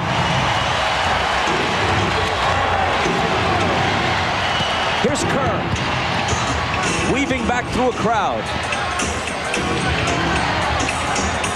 Pippen with Miller on him. Scotty looking to back in. And Dick Bavetta blows his whistle. See, Reggie Miller is really hobbling on that ledge. And anytime he gets himself into a position, he's going to foul. What it's also done, it's changed their matchups. It puts Jalen Rose on Michael Jordan. It puts Reggie on Scottie Pippen because Reggie there, he can guard Michael at this point in time. So these matchups going down in the fourth quarter with Reggie being a little bit gimpy are going to be interesting to watch. You saw him grab Scottie by the waist right there because when you're down in the post, you really have to use your leg strength. 3 fouls on Miller. Here's Longley in with Rodman out. And he lost it. Scooped up by Jalen Rose.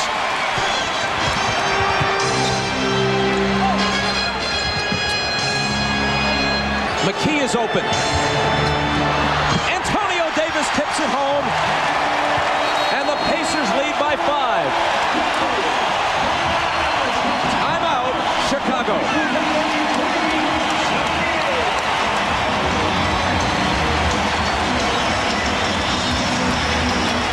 The heart and soul of this Indiana Pacers team. He is refusing to let them lose. His energy and hustle all over the backboard, tipping it in, fighting for every loose ball. You see, can't guard him, gives him the layup, and then defensively swatting it away. Antonio Davis has supplied the energy, the emotion, and the drive for the Pacers here this afternoon. 7 points and 11 rebounds in 19 minutes today.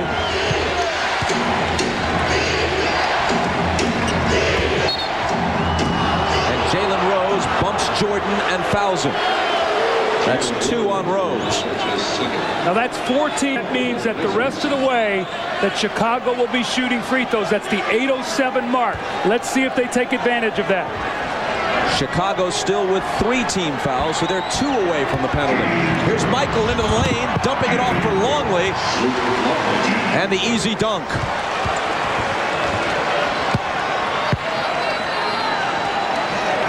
Travis Best. Larry Bird is going with him, and Best, by and large, has delivered.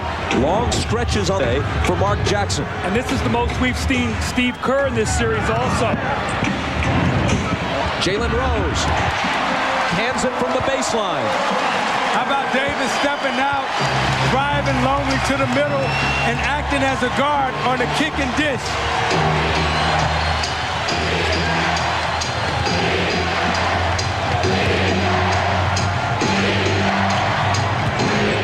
Coach to Longley, but a whistle before can take his shot.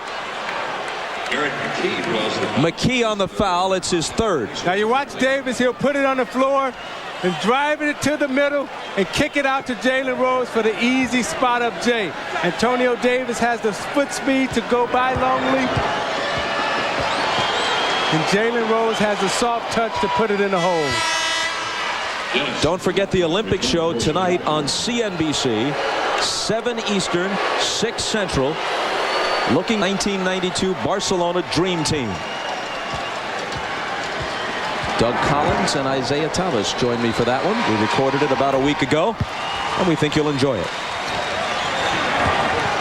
Chicago creeps back to within 3. Longley has gone out. Rodman back in. Reggie Miller dumping it inside to Davis. Now Best against Kerr, driving on him and missing the runner, but McKee is there to follow with a tough move. We saw the Utah Jazz bench last night be so significant. It's been McKee today, Antonio Davis, Jalen Rose, and Best for the Indiana Pacers.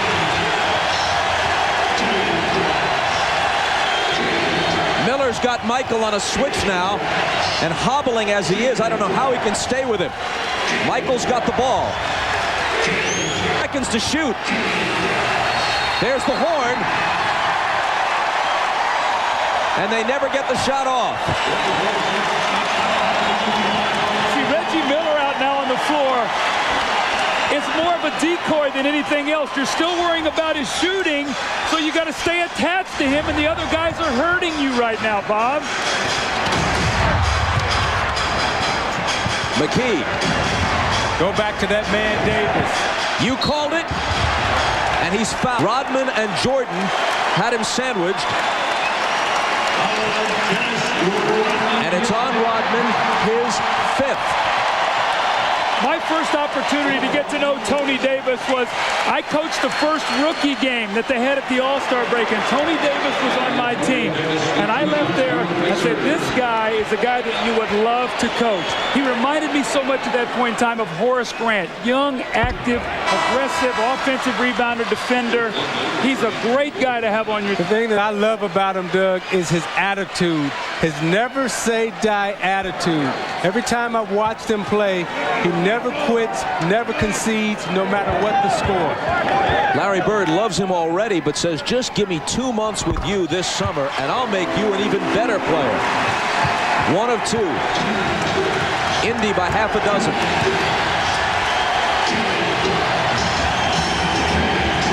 Jordan cuts it to 4. Now this is the position that Phil Jackson planned for. He wanted to be right in this position at the start of the game because he believes Michael Jordan could take him home. Antonio Davis out to Miller for 3. And Pippen has it. How can you not go at Miller on almost every possession, especially because he's guarding Jordan? So it's not like you're going to your weakest offensive drives past him, dumps it to Longley, and there's a foul.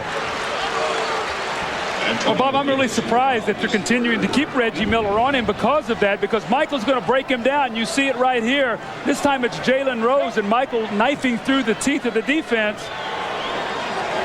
Michael Jordan knows right now they can decide whether this series is going to be a long one or a short one. And here he is once again isolating the important penalty. You get inside, dish off to Luke Longley, and there is the foul.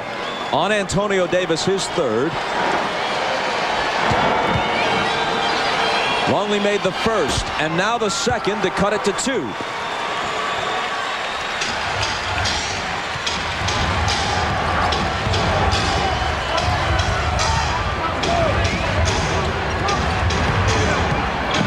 Best to Rose, working on Pippen, into the lane.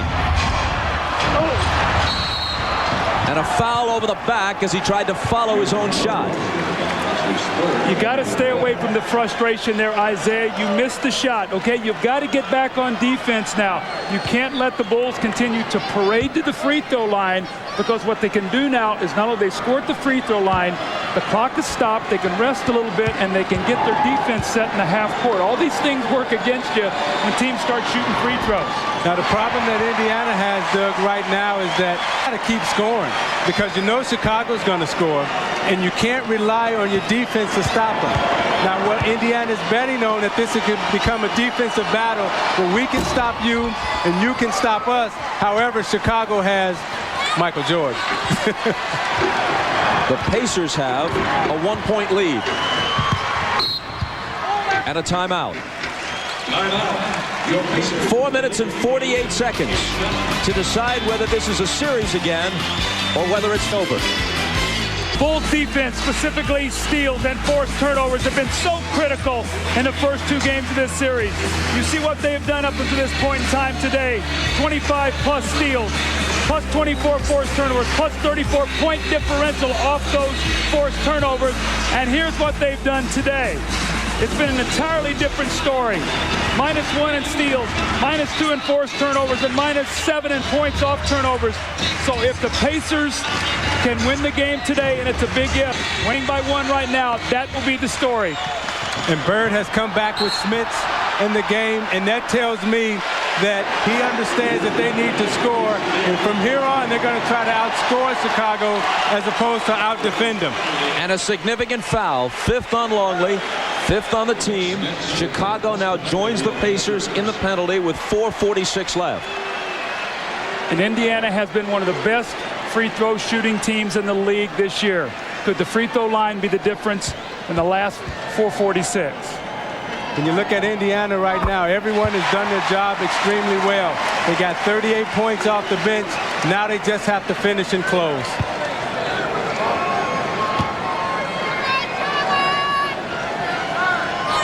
Smits can make it 3 if he hits this.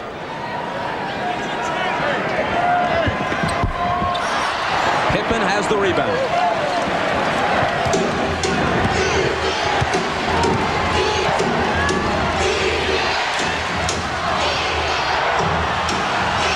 Miller's on Scotty now, and it's Rose on Jordan. Into the lane, fade away, contact on Michael. His third. Isaiah, this is an excellent call. Watch Michael's right shoulder and right arm. He dips it to create contact. You cannot get that kind of space. That's an excellent call by Bernie Fryer. And a huge possession here for the Pacers to try to take a 2-possession lead. Go back to Rick Smits or Miller. How about Miller? That'll do, won't it? Yeah, you got to put your best players in the game right now and get them the ball. Pacers by 5 after the 3. Michael cuts it to 3. He has 24. Now, Travis Best has to be very careful delivering this ball. The Bulls are really shooting the gaps, looking for steals. And the Pacers are going to give it back. Antonio Davis with the offensive foul. It's his fourth. Watch Michael shoot the gap. Reggie fades. Michael barely misses that, and Reggie steps back and buries the three. And then Michael Jordan follows it up with a little jumbo to pull his team back to within three. If this were a regular season game, I doubt Reggie Miller would be playing. He continues to hobble. And Chicago gives it right back. Scottie Pippen looked at Michael Jordan that time and he said, look, I've got Reggie Miller on me. He can't guard me. But he can shoot.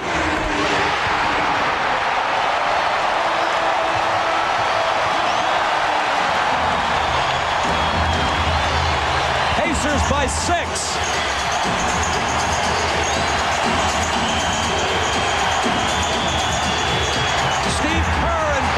Piece of it, and here they come. Pippen and Longley are back. Best is going to wait. Inside 3 minutes. Davis is calling for the ball. He's got Jordan in the post. Let's see if they can get it to him. Said bring it down and punch it in. 3 seconds to shoot. It's Reggie. And it's Indiana by 8.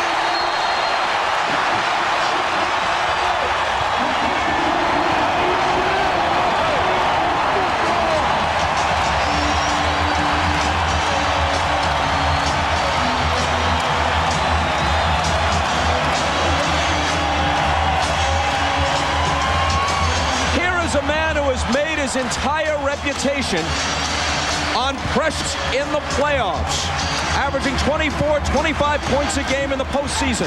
Not through the first two, but today at home with the whole series and season on the line and hobbling through an injury, Reggie Miller has brought the Pacers to the brink of victory. You're watching the NBA on NBC. Clenched teeth. There's his wife looking on. Reggie Miller, battling an injury, has the Pacers in front by 8.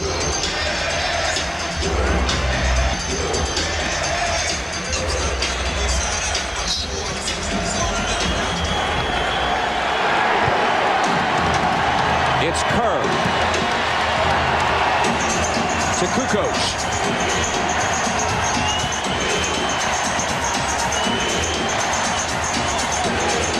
Kerr for 3, and he was fouled by Jalen Rose, which means Kerr will shoot 3 free throws. Now, if you're Indiana, you have to be extremely careful. You can't foul a three-point shooter. You watch Jalen Rose run at him, tries to get out of the way. Kerr does a good job of leaning into Rose. But if you're Indiana right now, Doug, you got to keep scoring because Chicago's going to put points on the board. You can't feel safe right now. Yeah, you can't start celebrating too soon. If Steve Kerr makes both of these free throws after the first one here, it's going to be a 5-point game. That's only 2 possessions. So they've got to keep playing here. And like you said, keep looking to score. You can't get defensive right. Kerr doesn't get to the line all that often, but he's a 92% free throw shooter. Well, Mullen, who shoots 94%, missed one earlier. Kerr is now 1 of 2 on this trip to the line.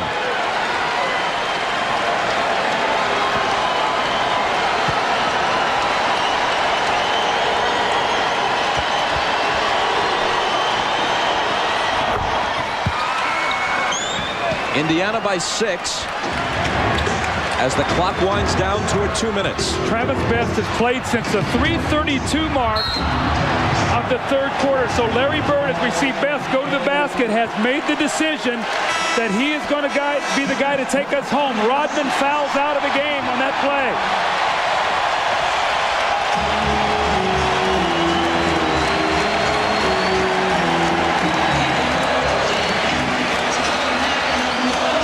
Rodman, 40 minutes. 12 rebounds, 6 points, and he's done.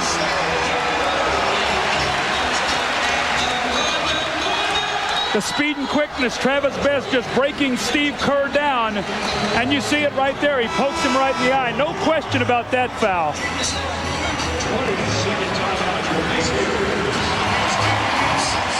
Indiana asked for a 20.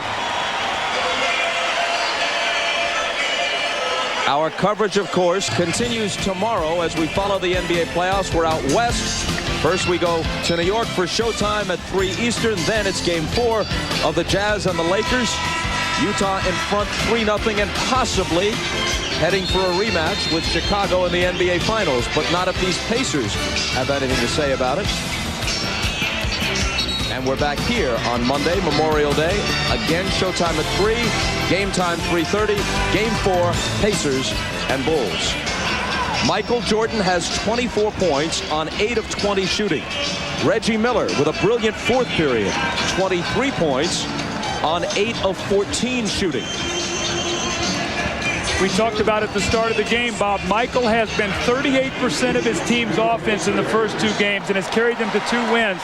Today, that has not been the case. The Pacers have done a better job. You know, Doug, when you look at Travis Best at the free throw line, Larry yesterday that he wanted to keep Mark Jackson to about 28 minutes, and he wanted Travis Best to play the rest because he felt that they could use Travis Best's speed in this game. He makes 1 of 2. It's a 7-point lead.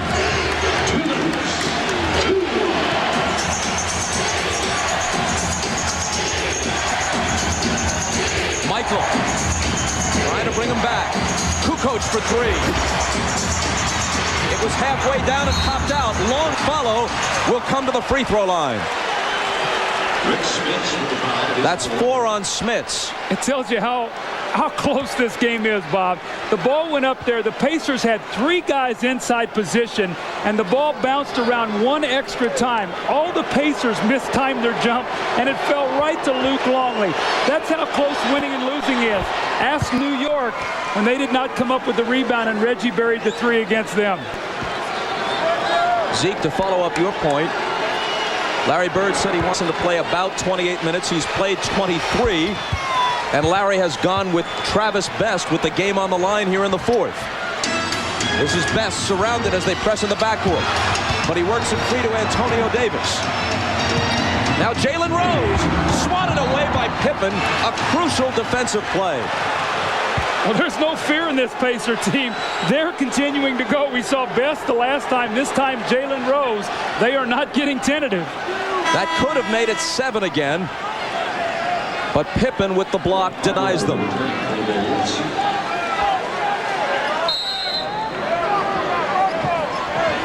Longley a foul away from joining Rodman. Miller for 3. That may have finished the Bulls. 26 for Reggie. Kukoc. He was fouled by Davis, and now Kukoc will shoot 3 times. 5 on Antonio Davis. Sideline out of bounds play. You know Reggie's coming off a screen. Tony Kukoc does not switch. Scottie Pippen tried to get back in there. You switch that play. You do not let Reggie come off and catch and shoot. And his teammates just looked around at him like, Tony, you got to get out there. And Doug, as Phil Jackson told us yesterday, he was concerned about an explosion from Reggie Miller. He thought Reggie Miller could come out and get 26 to 30 points tonight, and he's stuck on 26. 11 of them in the 4th.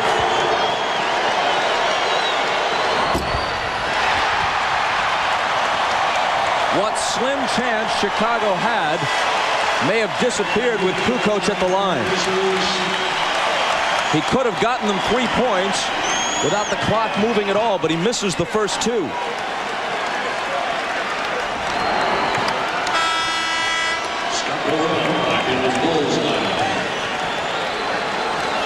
Burrell comes in, Longley out. Burrell being a 3-point shooter.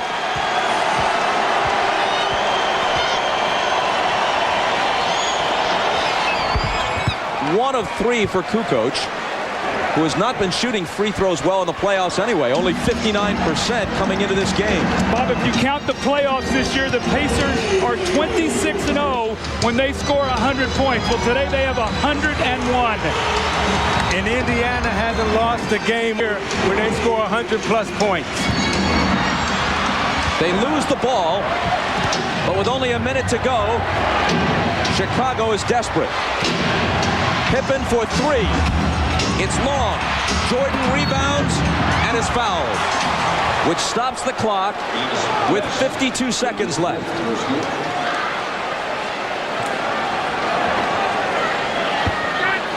Twice before, the Pacers have come home down 2 in the Eastern Conference Finals, in 94 against the Knicks and in 95 against the Magic. Each time they won both games at home to knot the series and eventually push it to the limit. Each time they lost on the road in a 7th game. Here it appears they'll be back to within 2-1 with a chance to draw even on Memorial Day. Bob, they're going to see some full court pressure, though. They cannot turn the ball over. The guy throwing the ball in is going to have to be very, very solid here. The Bulls are going to come after them.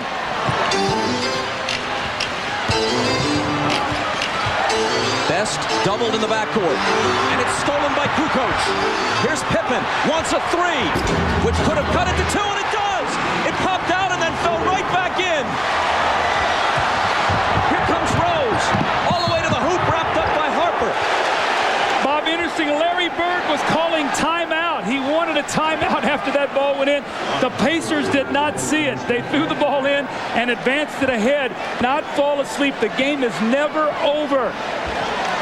Usually you don't get a roll like that on a three-point shot.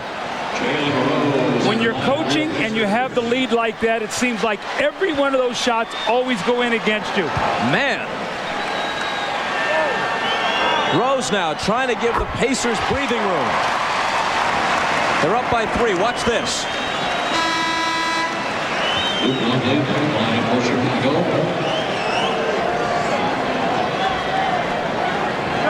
See, now this free throw is big because it keeps the lead to 2 possessions.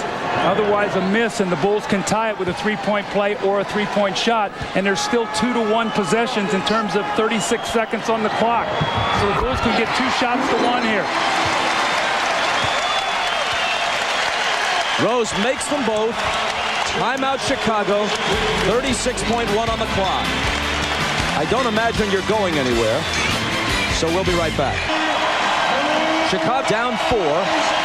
They have 1 full timeout plus a 20 remaining. Indiana has 3 timeouts to use. Doug, you said when this game began, for Indiana to have a chance, they'd have to limit themselves to 15 turnovers and hold Chicago to 7 or 8 steals. Indiana has exactly 15 turnovers, and the Bulls have 8 steals. Well, they got 36 seconds here, and the Bulls are going to look to go quickly inside. The only way they'll 3 here is if somebody leaves an open man on penetration. Jordan off the dribble. Deals out to Pippen for 3. Short. Kerr swings it to Michael. That one's there. And it's a 1-point game with 23.7 seconds. So theoretically, if the Pacers can protect the ball and not add to that turnover total of 15 that you mentioned, Doug, then they would force the Bulls. Again, what happens is you got to block out. Look at Steve Kerr. Travis Best does not put his body on him, and it gives him a second shot, and Michael buries the 3. But when that shot goes up, you got to face guard. You got to do whatever it takes, but you cannot let Steve Kerr get an offensive rebound. Michael with 29. It's a 1-point game, and we're back after this from your local station. Talk about now, they do not have to shoot. The 24-second shot clock is turned off. Look at the free throw shooter. They have great free throw shooters, but the first thing you have to do, they've elected to bring it in at half court. You must get the ball in, and you do not want to throw it to Antonio Davis. He's your worst free throw shooter. See, I think Mullen and Smith should be on the floor right now because they're great free throw shooters. They get it into Davis, who is immediately and intentionally fouled by Kukoc. Now, Rose did not want to go to Davis, but they were running the risk of a 5-second call. They had to get it into him.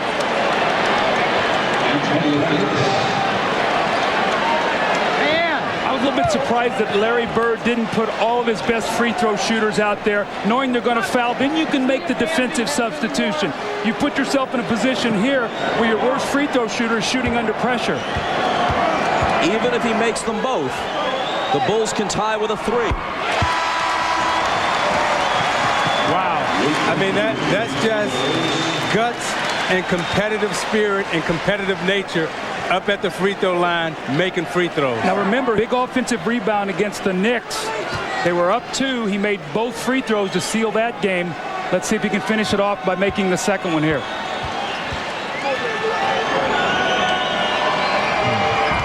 3-point lead. Timeout Chicago.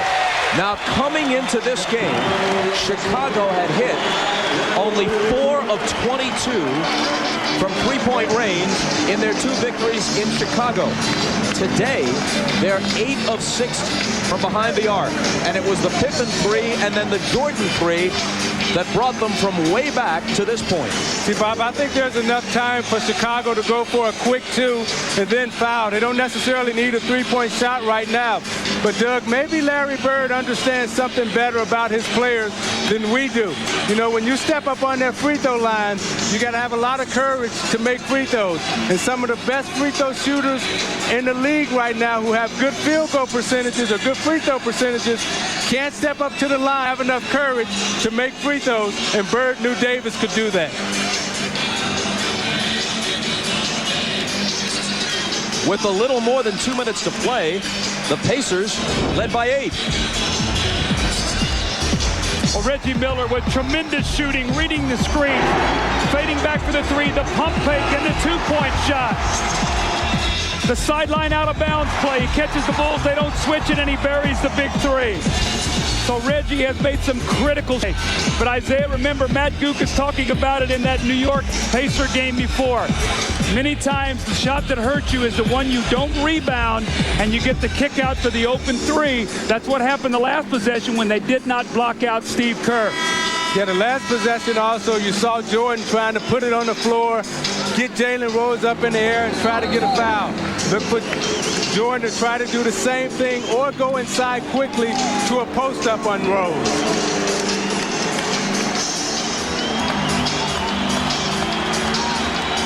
This is what their three-point shooters have done in this game.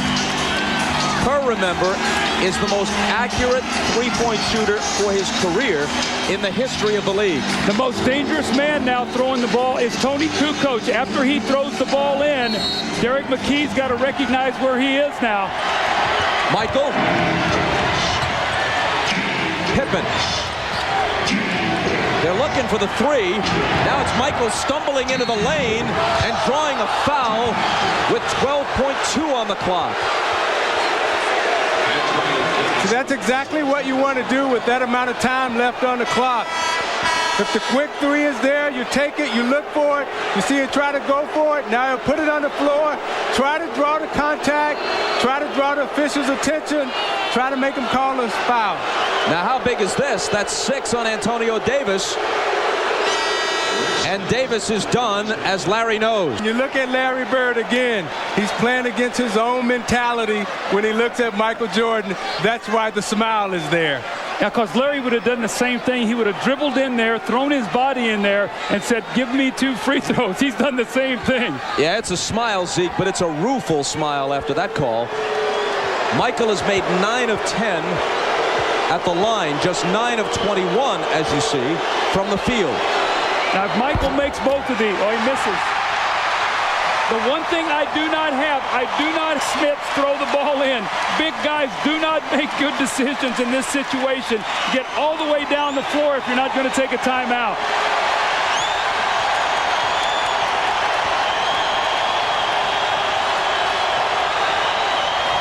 .30 for Michael and a 2-point game. They get it into Miller, just the man they want to get it to, and Harper fouls him hard, sending Reggie stumbling back into his bench and bringing all kinds of glares from his teammate toward Harper. And Harper appeared to be extending a hand there, wanting to say to Reggie, hey, look, didn't mean it, Sorry, heat of battle. But see, I like what Indiana's doing right now, Doug, because they've accepted the challenge of fighting and competing in this series. You know, they could have easily come out and accepted the loss. You see Harper knocks Reggie into the stands right there. Reggie trying to get away, waiting for the foul. No, he's going to get fouled. Harper comes and give him a nice shove, and you see Davis stand up and say, hey.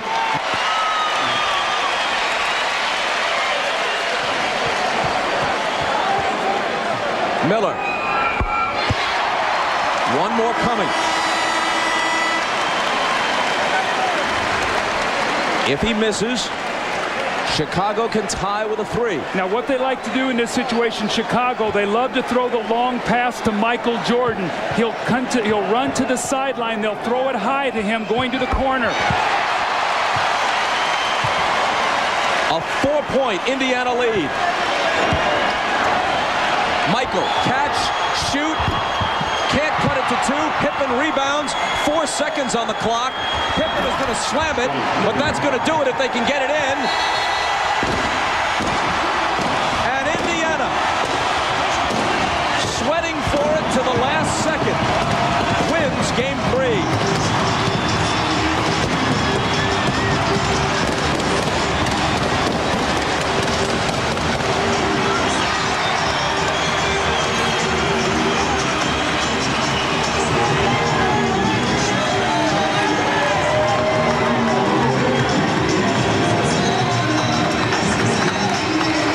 Reggie Miller is with Ahmad.